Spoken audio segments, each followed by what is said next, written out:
ఇంత లేట్ అయింది ఈరోజు అన్నం తినడానికి?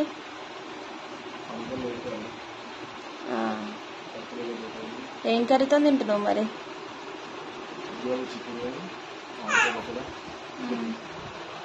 ఇక్కడైతే పెరుగు, ఇక్కడ చిక్కుడుకాయ. మా ఆయన అయితే ఈరోజు చాలా లేట్ వచ్చిండు. టైం అయితే ఆల్రెడీ 9:30 దాటింది. లేటుగా అయితే అన్నం తిన్నాడు. తిన్నా, నేను ఎప్పుడు తిన్నా. చిన్నోడు అయితే వండుకోలే, పెద్దోడు అయితే వండుకుండు. మీరందరూ అయితే తిన్నారా ఫ్రెండ్స్? మీరందరూ అయితే ఏం చేస్తారో కామెంట్ చేయండి. మా ఆయన అయితే అన్నం తింటుండు. చేపలు తినడు కాబట్టి చిక్కుడుకాయ, పెరుగు, మామిడికాయ పచ్చడితోనైతే తింటుండు. మీరందరూ ఏం చేస్తారు మరి? మీరేం వంటలు చేసుకురు ఈరోజు? అందరూ అయితే ఈ టైంకి తినేసి ఉంటారు ఆల్రెడీ.